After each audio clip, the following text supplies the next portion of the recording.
Prajwal pen drive ಪ್ರಕರಣ ನ್ಯಾಯಾಂಗ ತನಿಖೆಯಾಗಬೇಕು ಅಂತ ಆಗ್ರಹಿಸಿ ಬಹುತೇಕ ಹಳೆ ಮೈಸೂರು ಭಾಗದಲ್ಲಿ ಜೆಡಿಎಸ್ ನಾಯಕರು ಇವತ್ತು ದೊಡ್ಡ ಮಟ್ಟದ ಪ್ರತಿಭಟನೆಯನ್ನ ನಡೆಸಿದ್ದಾರೆ.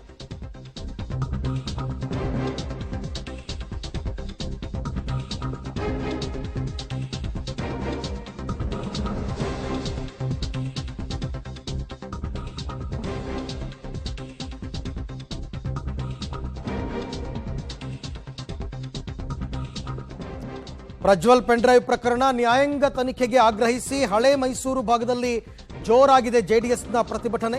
ಮೈಸೂರಿನಲ್ಲಿ ಡಿಸಿ ಕಚೇರಿ ಮುಂಭಾಗ ಜೆಡಿಎಸ್ನವರು ಪ್ರೊಟೆಸ್ಟ್ ಅನ್ನು ಮಾಡಿದ್ದಾರೆ. ಇನ್ನು ರಾಮನಗರದಲ್ಲಿ ಜೆಡಿಎಸ್ ಬಿಜೆಪಿ ಜಂಟಿ ಪ್ರತಿಭಟನೆ. ಬೆಂಗಳೂರು ಮೈಸೂರು ಹಳೆ ಹೆದ್ದಾರಿಯನ್ನು ತಡೆದು ಆಕ್ರೋಶ ವ್ಯಕ್ತಪಡಿಸಿದ್ದಾರೆ.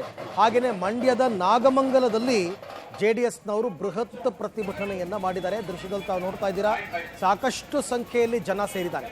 ಅಂದರೆ ಜೆಡಿಎಸ್ನ ಬೆಂಬಲಿತರು, ಜೆಡಿಎಸ್ ಕಾರ್ಯಕರ್ತರು ಮೈಸೂರು, ನಾಗಮಂಗಲ, ರಾಮನಗರ ಮೂರು ಕಡೆಯಲ್ಲಿ ದೊಡ್ಡ ಮಟ್ಟದ ಹೋರಾಟ. ಯಾಕೆಂದರೆ ಇದು ಸರ್ಕಾರದಲ್ಲಿ ಭಾಗಿಯಾದವರ ಚಿತಾವಣೆನೇ ಇರೋದ್ರಿಂದ ನಾವು SIT ತನಿಖೆಯನ್ನು ಒಪ್ಪಲ್ಲ, ಆದಷ್ಟು ಬೇಗ ಇದನ್ನು ನ್ಯಾಯಾಂಗ ತನಿಖೆಗೆ ಒಪ್ಪಿಸಬೇಕು ಅಂತಕ್ಕಂಥ ಆಗ್ರಹವನ್ನು ವ್ಯಕ್ತಪಡಿಸಿದ್ದಾರೆ.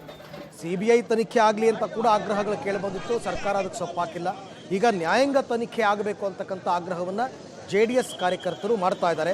ಮೈಸೂರು, ರಾಮನಗರ, ಮಂಡ್ಯ ಅಂದರೆ ಎಲ್ಲೆಲ್ಲಿ JDS ಹೆಚ್ಚು ಪ್ರಭಾವಿತವಾಗಿದೆಯೋ ಆ ಭಾಗದಲ್ಲೇ ಹೆಚ್ಚೆಚ್ಚು ಪ್ರೊಟೆಸ್ಟ್ಗಳು ನಡೀತಾ ಇರೋದು.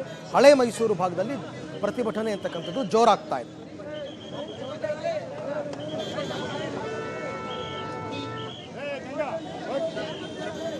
ಓಕೆ, ದೃಶ್ಯದಲ್ಲಿ ತಾವೀಗ ಗಮನಿಸ್ತಾ ಇದ್ದೀರಾ, ಒಂದ್ ಕಡೆ ಮಂಡ್ಯ ಪ್ರತಿಕೃತಿಗೆ ಬೆಂಕಿ ಹಚ್ಚಿ ಧಿಕ್ಕಾರವನ್ನು ಕೂಗ್ತಿರೋದು, ಮತ್ತೊಂದು ಕಡೆ DK ಶಿವಕುಮಾರ್ ಫೋಟೋ ಹಾಕಿ 8 ಮಾರ್ಕ್ ಹಾಕಿ ಬಂಡೆ ಕಳ್ಳನಿಂದ SIT ಅಂತಂದರೆ ಶಿವಕುಮಾರ್ ಇನ್ವೆಸ್ಟಿಗೇಷನ್ ಟೀಮ್ ಅಂತ ಏನೇನೋ ಒಂದಷ್ಟೆಲ್ಲ ಪ್ಲೆಕಾರ್ಡ್ಗಳನ್ನ ಬಳಸಿ ಎಲ್ಲರೂ ಕೂಡ ಘೋಷಣೆಗಳನ್ನು ಕೂಗಿದ್ದಾರೆ. DK ಶಿವಕುಮಾರ್ ವಿರುದ್ಧ ಪ್ರತಿಭಟನೆಗಳು ದಿನದಿಂದ ದಿನಕ್ಕೆ ಜಾಸ್ತಿ ಆಗ್ತಾ ಇದೆ. ಯಾವಾಗ ಈ ಇಡೀ ಪ್ರಕರಣದ ಹಿಂದೆ DK ಶಿವಕುಮಾರ್ ಇದ್ದಾರೆ ಅಂತಕ್ಕಂಥ ಆರೋಪ ಒಂದು ಕಡೆ ಕುಮಾರಸ್ವಾಮಿಯಿಂದ ಮತ್ತೊಂದು ಕಡೆ ದೇವರಾಜೇಗೌಡರಿಂದ ಕೇಳಿಬಂತು, ಅವಾಗಿನಿಂದ ಈ SIT ತನಿಖೆಯನ್ನು ನಾವು ಒಪ್ಪಲ್ಲ. SIT ಅವರು ಪ್ರಾಮಾಣಿಕವಾಗಿ ತನಿಖೆನೇ ಮಾಡ್ತಾ ಇಲ್ಲ. SIT ಅಂತಂದರೆ ಸಿದ್ದರಾಮಯ್ಯ ಇನ್ವೆಸ್ಟಿಗೇಷನ್ ಟೀಮ್, SIT ಅಂತಂದರೆ ಶಿವಕುಮಾರ್ ಇನ್ವೆಸ್ಟಿಗೇಷನ್ ಟೀಮ್. ನೀವು ಒನ್ ಸೈಡೆಡ್ ಆಗಿ ತನಿಖೆ ಮಾಡ್ತಾ ಇದ್ದೀರಾ. ಸಂತ್ರಸ್ತೆಯನ್ನು ಇನ್ನೂ ಕೂಡ ನೀವು ಮ್ಯಾಜಿಸ್ಟ್ರೇಟ್ ಮುಂದೆ ಹಾಜರುಪಡಿಸಿಲ್ಲ. ಪೆನ್ ಡ್ರೈವ್ ಲೀಕ್ ಮಾಡಿದವ್ರು ಯಾರು ಅಂತಕ್ಕಂಥ ತನಿಖೆ ಮಾಡ್ತಾ ಇಲ್ಲ. ಹಾಗಾಗಿ ಇದು ಒನ್ ಸೈಡೆಡ್ ಇನ್ವೆಸ್ಟಿಗೇಷನ್ ಆಗಿದೆ ಅಂತ ನಾವಿದನ್ನು ಒಪ್ಪಲ್ಲ ಅಂತಲೂ ಕೂಡ JDS ಕಾರ್ಯಕರ್ತರು ಪ್ರತಿಭಟನೆಯನ್ನು ಮಾಡಿರ್ತಕ್ಕಂಥ ದೃಶ್ಯವನ್ನು ಗಮನಿಸ್ತಾ ಇದ್ದೀರಾ.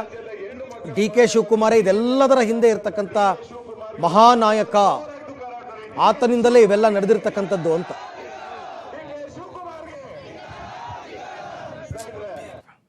ಮತ್ತಷ್ಟು ಮಾಹಿತಿ ನನ್ನ ಕೊಲೀಗ್ ರೋಹಿತ್ ಮಂಡ್ಯದಿಂದ ನನ್ನ ಜೊತೆ ಈಗ ನೇರ ಸಂಪರ್ಕಕ್ಕೆ ಸಿಗ್ತಾ ಇದ್ದಾರೆ. ಎಸ್ ರೋಹಿತ್, ಈಗ ಮಂಡ್ಯ ಟೌನ್ ಬಿಟ್ಟು ನಾಗಮಂಗಲದಲ್ಲಿ ಪ್ರೊಟೆಸ್ಟ್ ಮಾಡಿದ್ದು ಏನು ಕಾರಣ, ಮತ್ತೆ ಹೇಗಿತ್ತು ಪ್ರತಿಭಟನೆಯ ಸ್ವರೂಪ? ಅರವಿಂದ್, DK ಶಿವಕುಮಾರ್ ಅವರ ವಿರುದ್ಧವಾಗಿ ಮತ್ತೆ LR ಶಿವರಾಮೇಗೌಡ ಅವರ ವಿರುದ್ಧವಾಗಿ ಪ್ರತಿದಿನವೂ ಕೂಡ ಒಂದೊಂದು ತಾಲೂಕಿನಲ್ಲಿ ಪ್ರತಿಭಟನೆ ಮಾಡಬೇಕು ಅನ್ನೋ ನಿಟ್ಟಿನಲ್ಲಿ JDS ನಾಯಕರು ಮುಂದಾಗಿರುವಂಥದ್ದು. ನಿನ್ನೆ ಮಂಡ್ಯದಲ್ಲಿ ಮಾಡಿದ್ರು, ಇವತ್ತು ನಾಗಮಂಗಲದಲ್ಲಿ ಮಾಡಿದ್ದಾರೆ. ಬೆಂಕಿ ಹಚ್ಚಿ ಆಕ್ರೋಶವನ್ನು ಕೂಡ ಇಲ್ಲಿ ವ್ಯಕ್ತಪಡಿಸ್ತಾ ಇರುವಂಥದ್ದು.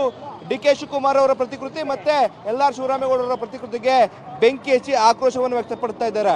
ಪ್ರಜ್ವಲ್ ರೇವಣ್ಣ ಮಾಡಿರುವಂಥದ್ದು ಎಷ್ಟು ರೀತಿಯಂತ ಅಕ್ರಮ್ಯ ಅಪರಾಧವೋ ಅದೇ ರೀತಿಯಾಗಿ DK ಶಿವಕುಮಾರ್ ಮತ್ತೆ LR ಶಿವರಾಮೇಗೌಡರು ಸಹ ಈ ಒಂದು ವಿಚಾರದಲ್ಲಿ ಹೆಣ್ಣು ಮಕ್ಕಳ ಮಾನ ಮರ್ಯಾದೆ ಕಳೆಯುವಂಥ ಕೆಲಸಗಳನ್ನು ಮಾಡ್ತಾ ಇದ್ದಾರೆ. ಆ ನಿಟ್ಟಿನಲ್ಲಿ ಅವರ ವಿರುದ್ಧವೂ ಕೂಡ ತನಿಖೆ ಆಗಬೇಕು. SIT ತನಿಖೆ ಮೇಲೆ ನಮಗೆ ನಂಬಿಕೆ ಇಲ್ಲ. ಆ ನಿಟ್ಟಿನಲ್ಲಿ CBI ತನಿಖೆಗೆ ಈ ಒಂದು ತನಿಖೆಯನ್ನು ಒಳಪಡಿಸಬೇಕು ಅನ್ನೋ ನಿಟ್ಟಿನಲ್ಲಿ ಆಕ್ರೋಶವನ್ನು ವ್ಯಕ್ತಪಡಿಸಿ ಇವತ್ತು ಏನು ಮಾಜಿ ಶಾಸಕರಾದಂತಹ ಸುರೇಶ್ ಗೌಡರ ನೇತೃತ್ವದಲ್ಲಿ ನಾಗಮಂಗಲದಲ್ಲಿ ಪ್ರತಿಭಟನೆ ಆಯಿತು. ಪ್ರತಿಭಟನೆಯ ಉದ್ದಕ್ಕೂ ಸಹ ಏನು LR ಶಿವರಾಮೇಗೌಡರು ಮತ್ತೆ ಏನು DK ಶಿವಕುಮಾರ್ ಅವರು ಕೂಡ ವಿರುದ್ಧವಾಗಿ ಹರಿಯಾಗಿದ್ದಾರೆ. ಈ ಒಂದು ಪ್ರಕರಣವನ್ನ CBI ತನಿಖೆಗೆ ಕೊಡಬೇಕು ನಿಟ್ಟಿನಲ್ಲಿ ಒತ್ತಾಯಿಸಿದ್ದಾರೆ. ನಾಳೆಯೂ ಕೂಡ KR ಪೇಟೆಯಲ್ಲಿ ಈ ಒಂದು ಪ್ರತಿಭಟನೆ ಮಾಡುವ ಮೂಲಕವಾಗಿ ಆಕ್ರೋಶವನ್ನು ವ್ಯಕ್ತಪಡಿಸಿದ್ದಾರೆ. ಅರವಿಂದ್.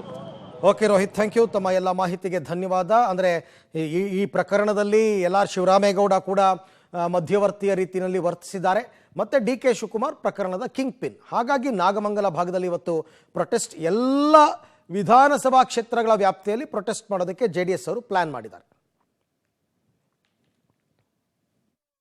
GT ದೇವೇಗೌಡರಿಗೆ ನಮ್ಮ ಜೊತೆ ಇದ್ದಾರೆ. ಇವತ್ತಿನ ಹೋರಾಟದ ಪ್ರಮುಖವಾದಂತ ಉದ್ದೇಶ SIT ರದ್ದಾಗಬೇಕು. SIT ರದ್ದಾಗಬೇಕು. ಇವರು ಈಗ ನಡೀತಾ ಇರೋ ಪ್ರಕಾರ ನಡೆದ್ರೆ ಇವ್ರು ಏನು ಕಂಡಿಡಿಯ ಕಾಯ್ತಾ ಇಲ್ಲ. ಯಾರ್ಯಾರು ಪೆನ್ ಡ್ರೈವ್ ಮಾಡಿದ್ರು ರಿಲೀಸ್ ಮಾಡಿದ್ರು ಆ ಬಗ್ಗೆ ತನಿಖೆನೇ ಇಲ್ಲ. ಓನ್ಲಿ ಒಂದು ಪಕ್ಷದ ಮೇಲೆ ಗದಾ ಪ್ರಯೋಗ ಮಾಡ್ತಾ ಇದ್ದಾರೆ. SIT ತನಿಖೆ ರದ್ದಾಗಲೇಬೇಕು, CBIಗೆ ವಹಿಸಲೇಬೇಕು. ಯಾಕೆ ಅಂತ ಹೇಳಿದ್ರೆ ಚೆನ್ನೈ ಕಂಪನಿಯಲ್ಲಿ 3 ಕೋಟಿ ರೂಪಾಯಿ ಕೊಟ್ಟು ಪೆನ್ ಡ್ರೈವ್ ಪರ್ಚೇಸ್ ಮಾಡಿದ್ದಾರೆ. ಆಸ್ಟ್ರೇಲಿಯಾದಲ್ಲಿ ಲ್ಯಾಬೊರೇಟರಿದಲ್ಲಿ ಯಾವ್ಯಾವ ಸೇರಿಸ್ಬೇಕು ಅಂತಕ್ಕಂಥ ಸಿನಿಮಾ ಇದು ಮಾಡ್ದಂಗೆ ಮಾಡಿದ್ದಾರೆ. ಅಲ್ಲಿಂದ ಇವರು ಬಿಡುಗಡೆ ಮಾಡಿದ್ದಾರೆ. ಇದು ಅಂತಾರಾಷ್ಟ್ರೀಯ ಜಾಲನೂ ಕೂಡ ಸೇರ್ಕೊಂಡಿದೆ. ಅವ್ರನ್ನ ತನಿಖೆ ಮಾಡಲಿಕ್ಕೆ ಕರ್ನಾಟಕ ಪೊಲೀಸಿಂದ ಸಾಧ್ಯ ಇಲ್ಲ. ಆದ್ದರಿಂದ ಇದು CBI ತನಿಖೆ ಬಿಟ್ಟರೆ ಬೇರೆ ಯಾವುದೇ ತನಿಖೆಯಿಂದ ನ್ಯಾಯ ಸಿಕ್ಕಲ್ಲ. ಅವ್ರು ಕಂಡುಹಿಡಿಬೇಕು, ಕೂಡಲೇ ತಕ್ಕ ಶಿಕ್ಷೆ ಆಗಬೇಕು. ಯಾರು ತಪ್ಪಿತಸ್ಥರಿದ್ದಾರೆ ಅವ್ರು ಶಿಕ್ಷೆ ಆಗಬೇಕು ಅಂತ ಹೇಳಿದ್ರೆ CBI ತನಿಖೆ ಒಪ್ಪಿಸ್ಬೇಕು ಅಂತಕ್ಕಂಥ ಒಂದೇ ನಮ್ಮ ಹೋರಾಟ. ಇದು JDS ಮುಗಿಸುವ ತಂತ್ರನ ಅಥವಾ ದೇವೇಗೌಡರ ಕುಟುಂಬವನ್ನ ನಾಶ ಮಾಡಬೇಕನ್ನೋದು? JDS ಪಕ್ಷದ ನಾಯಕತ್ವ HD ದೇವೇಗೌಡರ ನಾಯಕತ್ವದಲ್ಲಿದೆ. HD ಕುಮಾರಸ್ವಾಮಿ ಅವರ ನಾಯಕತ್ವ ಇದೆ.